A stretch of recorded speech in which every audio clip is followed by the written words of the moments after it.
പ്രമുഖ സിനിമാ നിർമ്മാതാവ് ഗാന്ധിമതി ബാലന് സാംസ്കാരിക കേരളത്തിന്റെ അന്ത്യാഞ്ജലി. സംസ്കാരം ഇന്ന് വൈകിട്ട് 5 മണിക്ക് തൈക്കാട് ശാന്തി കവാടത്തിൽ നടക്കും. സാംസ്കാരിക രാഷ്ട്രീയ രംഗത്തെ പ്രമുഖർ വഴുതക്കാടുള്ള വസതിയിലെത്തി മൃതദേഹത്തിൽ അന്തിമോപചാരം അർപ്പിച്ചു. ഇന്നലെ അന്തരിച്ച ഗാന്ധിമതി ബാലന്റെ മൃതദേഹം രാവിലെ 9 മണിയോടെയാണ് വഴുതക്കാട്ടെ വസതിയിലെത്തിച്ചത്. തങ്ങളുടെ പ്രിയപ്പെട്ട ബാലണ്ണനെ അവസാനമായി ഒരു നോക്ക് കാണാൻ ബന്ധുക്കളും അടുത്ത സുഹൃത്തുക്കളും സഹപ്രവർത്തകരും അവിടെ കാത്തുനിൽപ്പുണ്ടായിരുന്നു. കുടുംബകാര്യങ്ങളിലും ബാലൻ്റെ കുടുംബകാര്യങ്ങളിലൊക്കെ ഞങ്ങൾ അങ്ങനത്തെ സുഹൃത്തുക്കളായിരുന്നു. പിന്നെ പുള്ളി നല്ല ഓർഗനൈസറാണ്.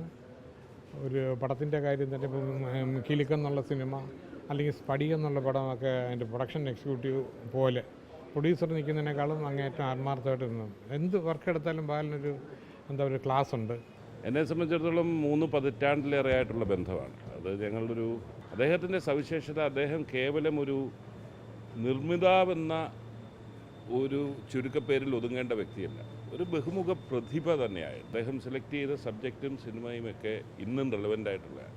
നല്ല സിനിമകളെ ഇഷ്ടപ്പെടുകയും നല്ല സിനിമകളെ പ്രോത്സാഹിപ്പിക്കുകയും നമ്മളൊരു സിനിമ നല്ലതെടുത്താലും അതിന് എല്ലാ കാര്യത്തിലും ഒരു ചേട്ടനെ പോലെ ഉണ്ടായിരുന്ന ഒരാളാണ്. അയ്യങ്കാളി ഹാളിൽ ഉച്ചതിരിഞ്ഞ് 2:30 മുതൽ 4:30 വരെയാണ് പൊതുദർശനം. അതിനുശേഷം 5 മണിയോടെ ശാന്തി കവാടത്തിലാണ് സംസ്കാര ചടങ്ങുകൾ. കരൾ രോഗബാധിതനായിരുന്ന ഗാന്ധിമതി ബാലൻ ഇന്നലെ തിരുവനന്തപുരത്തെ സ്വകാര്യ ആശുപത്രിയിൽ വെച്ചായിരുന്നു അന്തരിച്ചത്. ചലച്ചിത്ര മേഖലയെ കൂടാതെ സാഹിത്യ, സാമൂഹിക, സാംസ്കാരിക വേദികളിലെ നിറസാന്നിധ്യം കൂടിയാണ് ഗാന്ധിമതി ബാലന്റെ നിര്യാണത്തോടെ ഓർമ്മയാകുന്നത്. റിപ്പോർട്ടർ, തിരുവനന്തപുരം.